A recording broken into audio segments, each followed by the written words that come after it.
السلام عليكم ورحمة الله.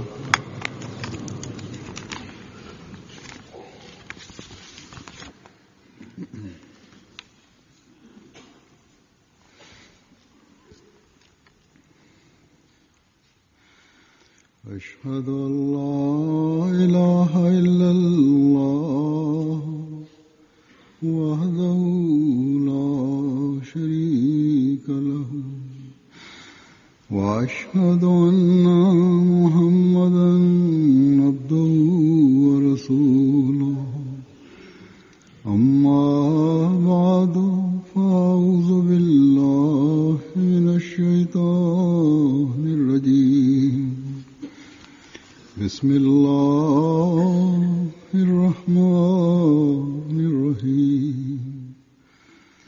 الحمد لله رب العالمين الرحمن الرحيم مالك يوم الدين إياك نعبد وإياك نستعين اهدنا الصراط المستقيم صراط الذين أنعمت عليهم غير المغضوب عليهم ولا الضالين.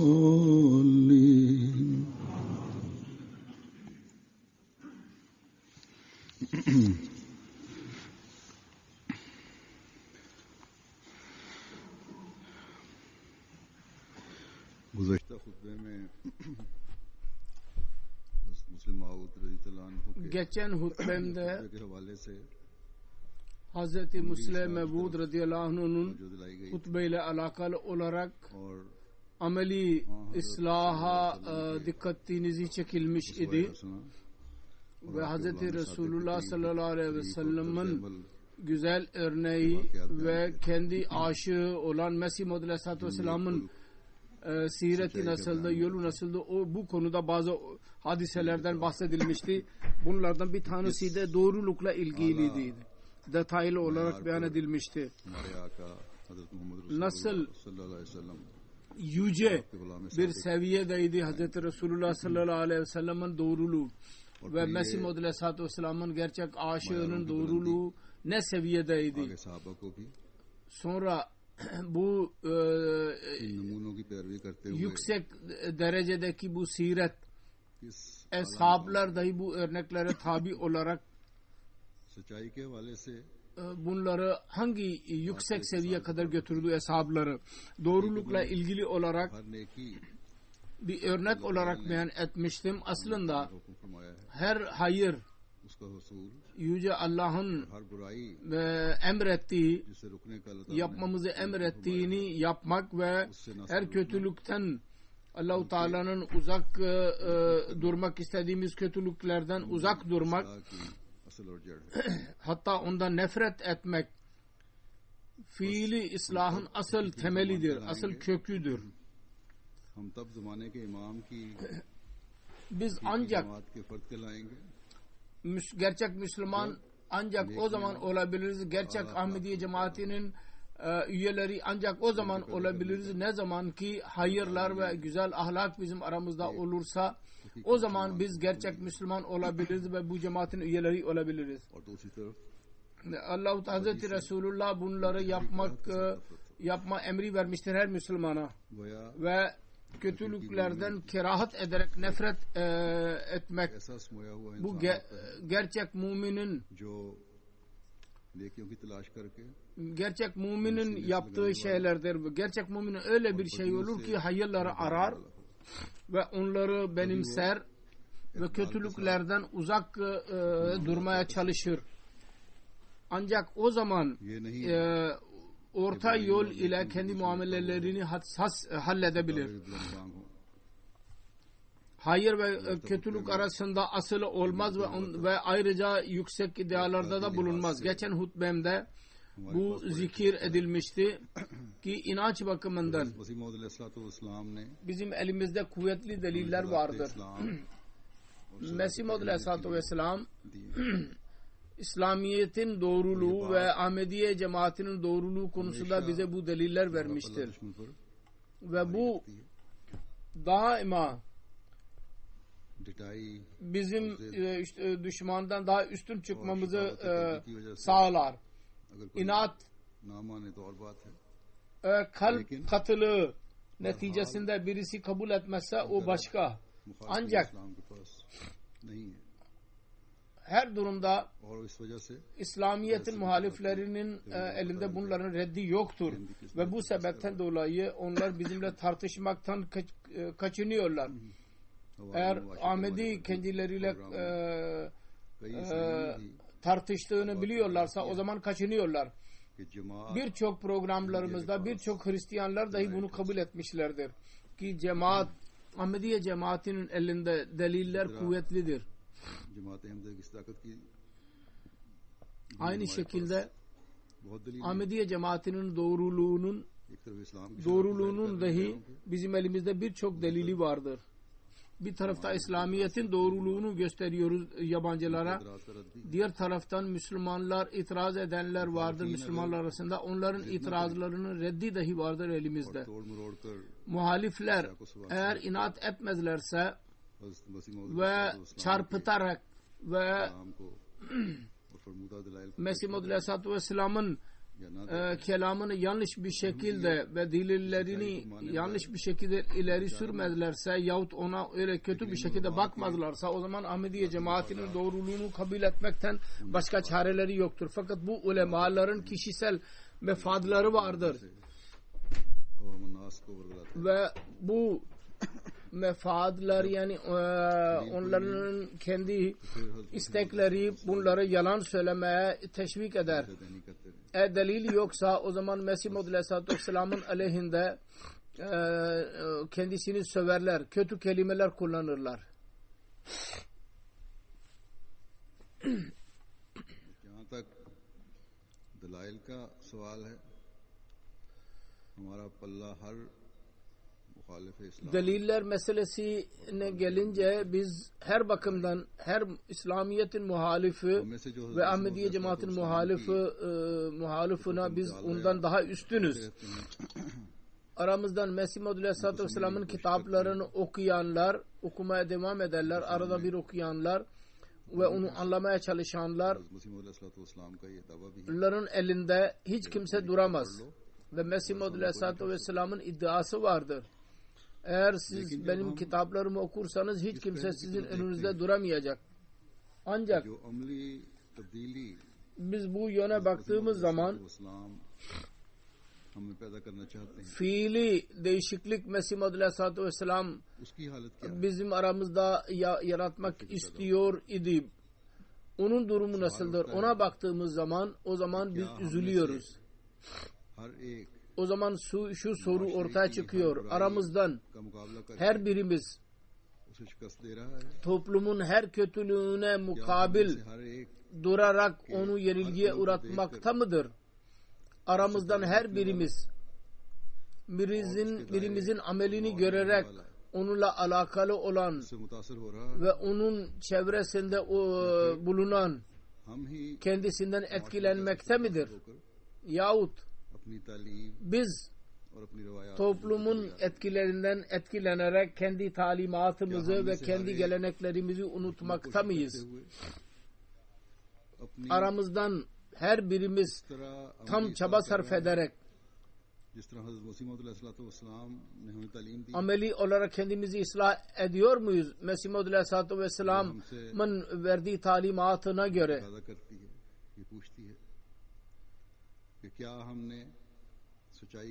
Bu da bizden soruyor ve istiyor ki biz acaba doğruluğunun en yüce derecelerine ulaştık mı ki yalan bize asla yaklaşamasın. Öyle bir duruma ulaşabildik mi? Biz dünyalı işlerle alakalı olarak ahireti dahi göz önünde bulunduruyor muyuz? Biz gerçekten क्या हम हर एक dinimizi dünyadan daha üstün tutanlardan mıyız? इंतहाई मुताद Biz her kötülükten ve kötü işten çok dikkatli bir şekilde ondan uzak durmaya çalışıyor muyuz? Korunmaya çalışıyor muyuz ondan? और नाजायज तसर्रुफ से बचने Biz वाले हैं। başkasının hakkını क्या हम yemeyen ve इल्तिजाम kötü करने वाले हैं? tasarruftan çekinen क्या miyiz? हम हमेशा 5 vakit namaz kılar mıyız? और खुदा ताला Biz को daima dua edenlerden miyiz? Ve Yüce हर ऐसे Allah'ı hatırlıyor muyuz inkisar ile, को जो हम kibarlıkla? Her pis üzerimizde kötülük etkisi olan dostu bırakanlardan mıyız? Biz anne babamıza hizmet edenler ve onlara saygı gösterenler ve maruf işlerde onların sözüne tabi olanlardan mıyız? Biz kendi karımızı ve onun akrabalarına yumuşaklıkla mı davranıyoruz? Kibar bir şekilde. Biz kendi komşumuza en kötü hayırdan, en küçük hayırdan biz onu mahrum mı ediyoruz? Bize karşı suç işleyenin suçunu affedenlerden miyiz? Bizim kalplerimiz diğer insanlar için her çeşit kinlerden temiz miyiz? Buğzdan.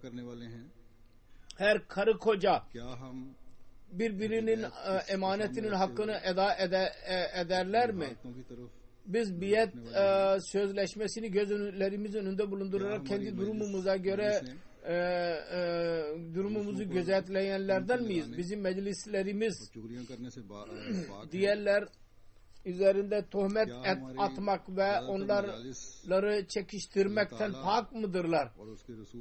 Bizim meclislerimiz Allah-u Teala ve onun Resulü sallallahu aleyhi ve sellem'in zikrini yapanlardan mıdırlar? Eğer bunların cevabı olumsuz ise o zaman biz Mesih Muhammed aleyhissalatu vesselam'ın talimatından uzağız ve o zaman fiili durumlarımızı aldırış etmeliyiz. Eğer evet ise bu soruların cevabı, o zaman biz şanslıyız ki evet olarak cevap bulabilirler. Evet, biz fiili durumlarımıza dikkat ederek biyetin hakkını verenleriz. Ancak eğer gerçek gözüyle bakarsak o zaman aynı cevap gözlerimizin önüne çıkar. Ki birçok defa toplumdan etkilenerek biz bu işlerden ve bunların çoğuna bakmayız. Bu işlerin çoğuna. Ve toplumun hatalarını sık sık onların hataları aramıza girmeye çalışırlar. Ve birçok defa biz çaresiz kalırız. Şüphe yoktur ki aramızdan %90,9 iddia ediyoruz ki biz inanç bakımından kuvvetliyiz. Ve hiç kimse bizim inancımızdan sarsamaz, ayıramaz, uzaklaştıramaz. Ancak daima hatırımızda tutmamız lazım ki fiili zaaflar toplumun kuvvetli saldırılarına maruz kaldığı zaman inancın temellerini dahi sarsarlar. Şeytan yavaş yavaş saldırır. Cemaat nizamından insan uzaklaşmaya başlar ve bir adım daha ileri atar. Ondan sonra hilafetten dahi uzaklaşır. Onun için unutmamamız lazım. Bir zaaf ikinci zaafı ulaştırır. İki zaafı doğurur. Ve ondan sonra her şey berbat olur. Biz biliyoruz ki Ahmediye'nin güzelliği cemaat nizamı ve hilafet nizamına bağlı kalmaktadır.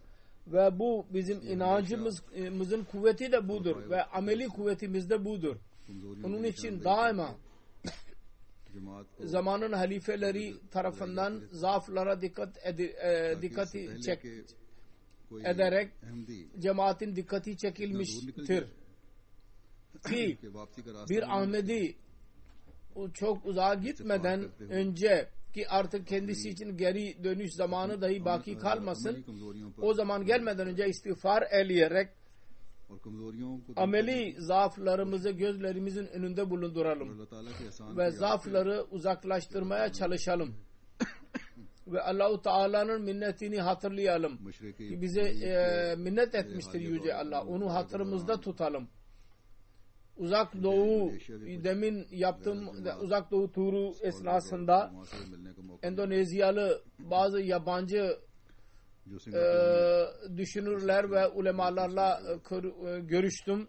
Onlar Singapur'da resepsiyona geldiydiler ve ben turu hakkında verdiğim hutbede beyan ettiğim gibi onların çoğu dediler ki bizim ulemalarımız Ahmediye cemaatinin imamının sözlerini dinlemelidirler. Kısacası onların bir sorusuna cevaben ben onlara aynısını dediydim. Bugün yeryüzünde Ahmediye cemaati tek cemaattir ki ülkesel değil, bölgesel değil, bütün dünyada bir cemaat olarak tanınmaktadır. Ve onlar arasında birlik vardır, bir nizam vardır ve bir imama bağlıdırlar. Ve dünyanın her kavmi, her neslin üyesi buna ortaktır. Kısacası bu çok büyük bir delildir. Hz. Resulullah sallallahu aleyhi ve sellem'in bu önceden verdiği bu haberin ki Müslüm ümmet arasında bir cemaat olacak. Resulullah dediği doğru yolda olan bir cemaat olacak ve bu delildir. Hz. Resulullah sallallahu aleyhi ve sellem'in gerçek aşığının doğruluğunun, yani Mesih Muhammed Aleyhisselatü Vesselam'ın doğruluğunun, akıllı insanlar, fıtratı doğru olan insanlar, muhalifler dahi bunu dinleyerek sessiz kalırlar ve düşünürler. Fakat bu delili daima zinde tutmak için aramızdan her birimiz ameli durumlarımızı daima gözlerimizin önünde bulundurmalıyız. Çünkü bu zamanda, bu çağda şeytan eskisinden daha fazla kuvvetlidir. Bugünlerde fiili tehlike toplumun kötülüklerinin serbestliği ve yayılışıdır. Ve ayrıca şu ki fikir hürriyeti ve konuşma hürriyeti adı altında bazı kötülükler yasal koruma altına alınırlar. Bu zamandan önce kötülükler sınırlı idi. Yani mahallenin kötülüğü mahallede, bir şehrin kötülüğü şehrin içindeydi. Kötülüğü bir ülkenin kötülüğü o ülkedeydi. Yahut en fazla yakın komşular ondan etkilenirlerdi.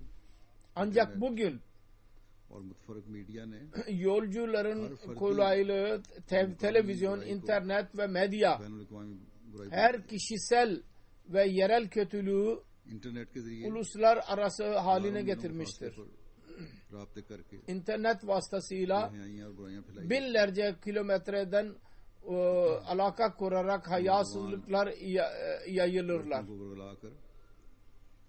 Genç nesil kızları saptırarak onların fiili zaaflarını görerek onları dinden uzaklaştırırlar. Geçen günlerde bir şey aklıma geldi. Pakistan'da ve bazı ülkelerde orada haber vardır. Kızlar evlilik ile onları evleneceğiz diye onları fahiş haline getirirler ve bu taifeler uluslararası durumundadır bu işi yapanlar. Kısacası bu tehlikeli durum insanın tüylerini ürpertirir. Aynı şekilde genç nesiller değişik yollarla değil, yalnız fiili değil, inanç bakımından dahi yalnız felç mefluc yapmıştır, sakat yapmıştır. Onun için dua ediyoruz. Allah-u Teala her Ahmedi'yi bu pisliklerden uzak tutsun. Onun için ayrıca her Ahmedi Allah'tan yardım dileyerek bu pisliklerden uzak durmak için bir cihad yapmalıdırlar. Zamanın icatları ve kolaylıklardan istifade etmek yasak değil. Ancak bir Ahmedi daima hatırında tutmalı ki o zamanın kolaylıklarından istifade ederek işaatin hidayetini tekmil etmek için Mesih Muhammed Aleyhisselatü Vesselam'a destek olmalıdırlar. Hayasızlık ve dinsizlik ve inançsızlık altında kalarak kendisini düşmana havale etmemelidir. Kısacası her Ahmedi için bir düşünce ve üzerinde düşünmesi gereken konudur. Büyüklerimiz dahi bunu düşünmelidirler ki gelecek nesiller bu dünyanın bu fesadından korunmuş olsun. Bu dünyanın saldırılarından ve gençler dahi çaba sarf etmelidirler tam olarak ve Allah'tan yardım dileyerek kendilerini düşmanın saldırılarından korumalıdırlar. Hissedilmeyecek bir şekilde saldırır o düşman. Zaman geçirmek, biraz rahat adı altında evlere girerek bizim cemaatin gençlerini ve tabiatı zaaf olan insanları etkilemektedirler ve onlar arasında da kötülükler yaratmaktadırlar. Şüphesiz Ahmediye cemaatinin halifeleri fiili durumlarının iyiliği konusunda dikkat çekmişlerdir. Geçen halifeler dahi ve ben dahi hutbelerim vasıtasıyla bu zaafı uzaklaştırmaya çalışıyorum ve bu talimatın ışığı altında yan kuruluşlar ve cemaat nizamı dahi programlar yaparlar ki biz her tabaka ve her yaştaki Ahmedi'yi düşmanın bu saldırılarından koruyalım. Ancak eğer aramızdan her birimiz kendi ameli islahımıza kendisi dikkat ederse ve dinin muhaliflerinin saldırılarını başarısız kalmak için ayağa kalkarsa ve yalnız bu kadar değil, hatta düşmanın dinlerini ıslah azmi ile ortaya kalkarsa, yalnız savunmakla kalmayıp onlara saldırarak onları ıslah etmek kalkışırsa ve bunun için Allah-u Teala ile özel bir alaka kurarsa, o zaman biz dinin düşmanlarının saldırılarını etkisiz hale getirmekle kalmayıp onların çocuklarının islahını yaparak onların dünyalarını ve ahiretini de dahi süsleriz ve bu fitnenin sonunu yapmakta oluruz. Fitneyi sona erdirmekte oluruz ki yeni neslimizi kendi etkisi altına getirmeye çalışmaktadır. Biz kendi neslimizi koruyanlardan oluruz böylece. Kendi zayıf olanların, zayıf insanların imanlarının dahi koruyucuları oluruz. Sonra birden iki dahi ondan etkilenecek ve bu silsile kıyamete kadar devam edecek. Bizim ameli islahımızla tebliğ yolları daha da açılacak.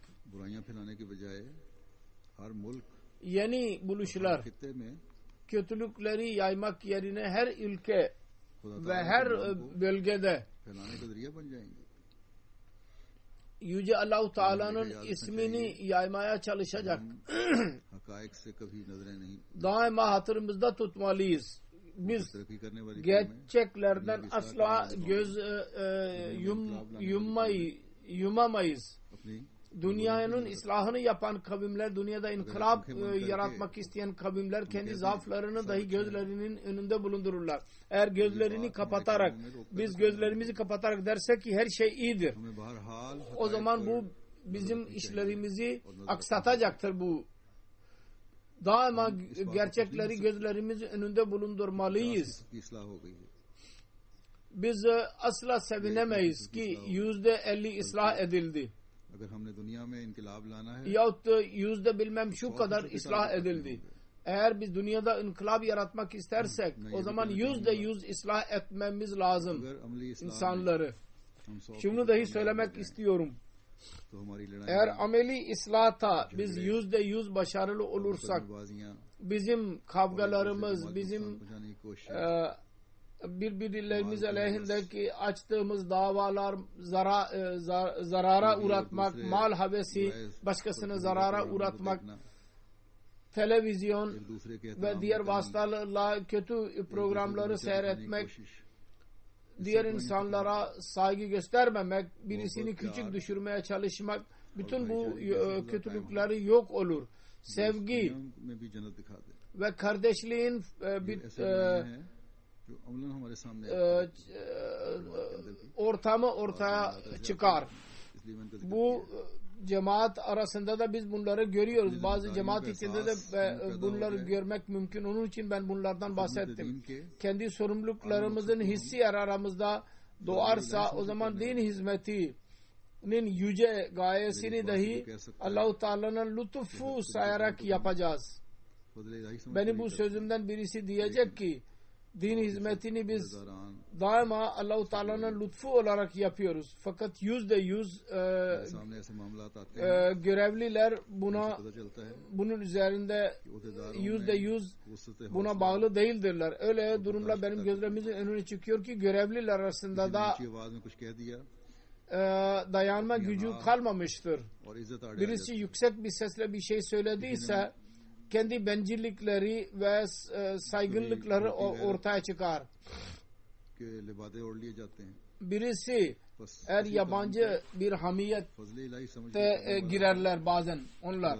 Onun için hiçbir işi Allah-u Teala'nın lütfunu sayarak yapan birisi daima Allah-u Teala'nın rızası uğruna her şeye tahammül gösterir. Kendi hürmeti adına el-izzetu lillah. Hürmet ve izzet Allah'ındır. O kendisini bu kelimeler kibarlığa sevk ederler. Onun için eğer dikkatli bir şekilde bakarsak o zaman göreceğiz ki her kişiden kendinizi daha kötü sayınız. Buna biz bağlı kalmıyoruz. Mesih Muhammed Aleyhisselatü Vesselam'ın bu sözlerine. Mutlaka arada bir bencillik ortaya çıkar. Şu yahut bu şekilde kibir ortaya çıkar. Senin acizane yolların onun hoşuna gitti. Biz ondan zevk alıyoruz bu ilhamdan. Ve örnek veriyoruz. Biz Mesih Muhammed Aleyhisselatü Vesselam'ın biyetine girdik. Allah-u Teala kendisine ilham ettiydi bu kelimeler. Senin acizane yolların onun hoşuna gitti. Fakat ondan sonra biz bakmıyoruz ki o kendisine inananlara dahi aynı talimat vermiş idi. Eğer sizin benimle bir alakanız varsa o zaman buna bağlı kalın. Mesih Muhammed Aleyhisselatü Vesselam dedi ki ben Hz. Resulullah sallallahu aleyhi ve sellem'in talimatını ihya etmek için yeniden geldim. Yeniden ihya etmek için geldim ve Resulullah sallallahu aleyhi ve sellem'in örneği bizim gözlerimizin önünde bu örneğini ilerimizi sürüyor. Kendisinin bir kölesi de diyor ki kendisi asla kötü bir kelime, sert bir kelime kullanmadı. Sonra Resulullah sallallahu aleyhi ve sellem'in korkusuyla birisi sarsılmaya başladı. Sarsıntıya girdi. Resulullah dedi ki korkma. Ben cabir bir sultan değilim. Ben bir kadının oğluyum. O da kuru et yerdi. İşte bu ameldir ki onun fiili izharı her görevli mutlaka yapmalı fiili durumda. Her cemaate çalışan her birisi bunu göstermelidir. Her Ahmedi ameli hayatında bunu mutlaka göstermelidirler. Buna bağlı kalmalıdırlar. Onun için eğer bir görev size veriliyorsa, bir hizmet size sunuluyorsa daima Mesih Muhammed Aleyhisselatü Vesselam'ın bu buyruğunu gözlerimiz önünde bulundurmalıyız ki o dedi ki ben fakir birisiydim. Bir kısmı çaresiz, adı bilinmeyen birisiydim. Onun için eğer biz çaresizlik yaratsak kendi karakterimizde o zaman hizmetin hakkını vereceğiz. Ancak o zaman ve belki bunun vasıtasıyla biz Darul Visal'a gireceğiz. Bunu da bekleyebiliriz. Eğer bu değil ise bu yoksa के इमाम को मान लिया o zaman iddia bakımından bir doğru olabiliriz ki biz zamanın imamını kabul ettik. Fakat gerçekten hal lisanıyla biz bu iddiayı yalanlamakta oluruz. Yabancıların düşmanlığı bize zarar vermemekte olur. Aksine bizim nefsimizin ikili bizi küçük düşürmekte olacak. Ve Allah-u Teala bize öfkelenecek. O ayrıdır. Onun için özellikle cemaatin hizmetini yapan her Ahmedi kendisini muhasebe etmeli. Ve genel olarak her Ahmedi kendisini muhasebe etmelidir. Çünkü biat hakkı yalnız iddialarla olmaz, yalnız inanmakla olmaz. Amel gücü aydın olmadıkça bir faydası yoktur. Onun için eğer biz ilan ediyorsak İsa Aleyhisselatü Vesselam vefat etmiştir ve hiçbir insan ölümden ari değildir. Eğer biz iddia ediyorsak ki Resulullah sallallahu aleyhi ve sellem'in kölesi olarak onun köleliği içinde peygamber gönderebilir ve bugün dahi kimi isterse kiminle konuşabilir. Ancak o yapabilir çünkü onun hiçbir sıfat belli bir zaman için değildir, ebedidir. Ve eğer biz diyorsak ki Mirza Ghulam Ahmad Kadiyani aleyhisselam Hazreti Resulullah'ın gerçek aşığı ve gerçek manevi kölesi idi ve kendisinin sevgisi vasıtasıyla Allah-u Teala tarafından yeni şeriat getirmeyen bir peygamber olarak gönderildi. Ve biz onu kabul ettik. Eğer iddiamız bu ise ki Kur'an-ı Kerim son şeriat kitabıdır ki 1400 seneden beri aynı şekilde korunmaktadır. Asıl durumda ki Allah-u Teala onun koruyacağına kendisine havale etmiştir. Ve başka hiçbir kitap asıl durumunda korunmuş değildir. Biz dünyaya diyoruz ki ne kadar gürültü yaparsanız yapın Kur'an-ı Kerim kendi durumunda değildir derseniz deyin. Birkaç yüz sene önce yazılmıştır diye söyleyin. Biz ispat edeceğiz ki siz yalancısınız. Nasıl ki İslam muhalifi programlar televizyonda ve yazılarında bunu ispat etmeye çalışırlar ki el-İyazu billah Kur'an-ı Kerim Resulullah'a inmemişti. Aksine 600-700 sene önce yazılmıştı. Bugün Ahmediye cemaati onlara meydan okuyarak deliller vasıtasıyla ağızlarını kapatmaktadır ve bizim delillerimizin etkisi vardır ki biz burada televizyonda dahi program yaptık ki Kur'an-ı Kerim'in birisi dedi ki Kur'an-ı Kerim'in ilahi kitap değil, biz ona meydan okuduk ve o da karşı çıkmaktan çekindi. Kısacası şu bakımdan söylemek istiyorum, bizim inancımız şudur ki İsa Aleyhisselatü Vesselam vefat etti. İnancımız şudur ki Yüce Allah Hazreti İsa Aleyhisselatü Vesselam'ın tekrar gelişi olarak Mesih Aleyhisselatü Vesselam'ın bu zamanda gönderdi. Biz inanıyoruz ki Hazreti Resulullah sallallahu aleyhi ve sellem'e inen son şeriat kitabı bugüne kadar asıl durumunda korunmuştur. O zaman bütün bunlar ve diğer inanç sözleri bizim gayemize ulaştırmaya bizim için ulaştıracak mı? Hayır. Cevabı budur. Hayır. Çünkü eğer İsa Aleyhisselatü Vesselam'ın vefatını ispat ettikten sonra İsa Aleyhisselatü Vesselam'ın tekrar gelişi ki Resulullah sallallahu aleyhi ve sellem'in ümmeti arasından olacaktı. Resulullah sallallahu aleyhi ve sellem'in gerçek aşığının vücuduyla olacaktı. Bunu eğer biz ve akharine minum lamma yalhaku behim ayet-i kerime göz önünde bulundurarak kendi aramızda temiz değişiklik yaratmazsak Resulullah sallallahu aleyhi ve sellem'in eshablarında bulunan o zaman yalnız inanca bağlı kalmanın bir faydası yoktur. Biz ilan ediyoruz ki Mirza Ghulam Ahmad Kadiyani aleyhisselam Mesih ve Mehdi'dir ki Resulullah sallallahu aleyhi ve sellem onun gelmesini müjde vermişti. Ve Allah-u Teala kendisiyle kelam ediyordu.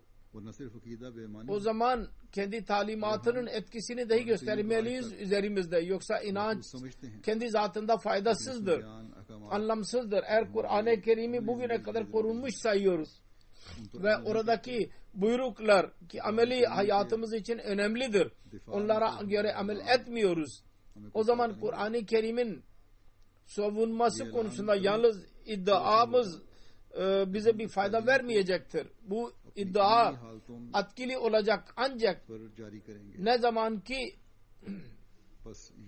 biz bu talimatı fiili durumunda gösterirsek ancak o zaman bizim için faydalı olacak. Bu iddialar üzerimizde üzerimizde sorumluluklar taşıtmaktadırlar. Onları yerine getirmeliyiz. Ameli durumlarımızı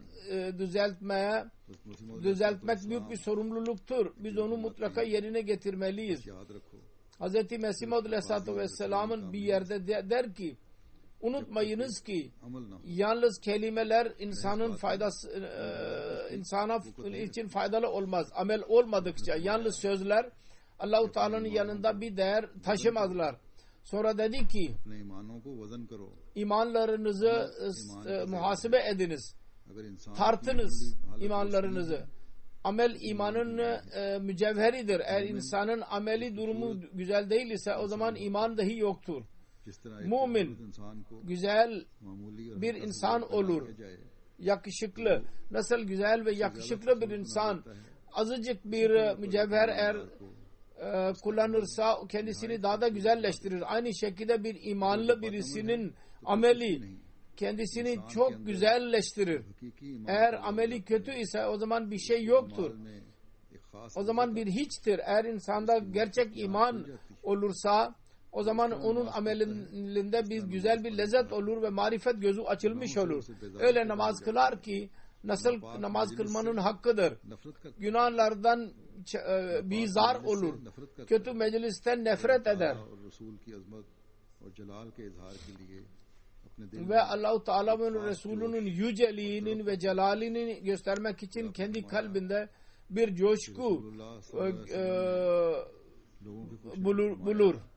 Sonra dedi ki Resulullah sallallahu aleyhi ve sellem insanların sorması üzerine dedi ki Nur suresi beni yaşlatmıştır. Çünkü bu bana büyük bir sorumluluk taşıtmıştır. Çünkü Allah-u Teala bir insanın kendi zatına gelince belki ben onu yerine getiriyorum. Fakat diğer insanları dahi aynı duruma getirmek kolay değil. Bundan bizim Resulullah sallallahu aleyhi ve sellem'in yüce şanı ve kuvveti kutsiye, pak eyleme kuvvetini öğrenebiliriz. Resulullah sallallahu aleyhi ve sellem bu buyruğa nasıl bağlı kaldı?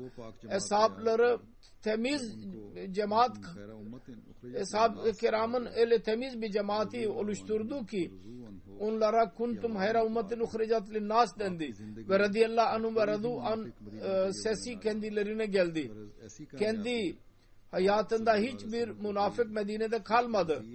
Öyle bir başarı Resulullah sallallahu aleyhi ve sellem elde etti ki onun benzeri başka hiçbir peygamberin hayatında görmemiz mümkün değil. Bundan Allah-u Teala'nın gayesi şuydu ki yalnız sözlere bağlı kalmamalıyız. Çünkü eğer yalnız sözler ve gösterişe kadar iş olursa ve diğer insanlarda o zaman diğer insanlarla bizim aramızda ne fark vardır? Siz diğerlerden nasıl üstünsünüz o zaman?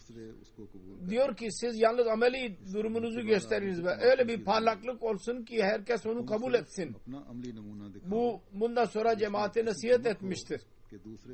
Siz yalnız kendi fiili durumunuzu gösterin ve onda öyle bir parlaklık olsun ki diğer insanlar da onu kabul etsinler.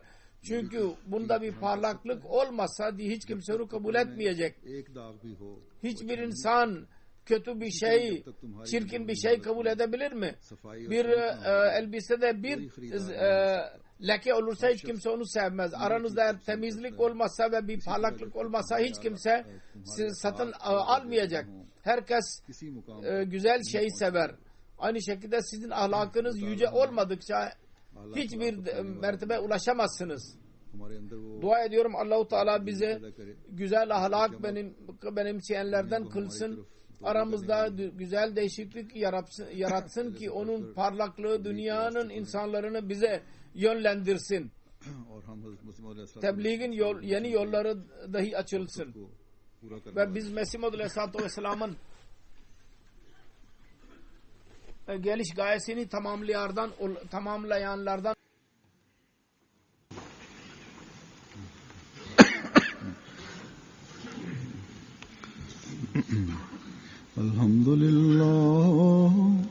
Elhamdülillah nahmaduhu ve nesta'inuhu ve nestağfiruhu ve nu'minu bihi ve netevekkalu aleyh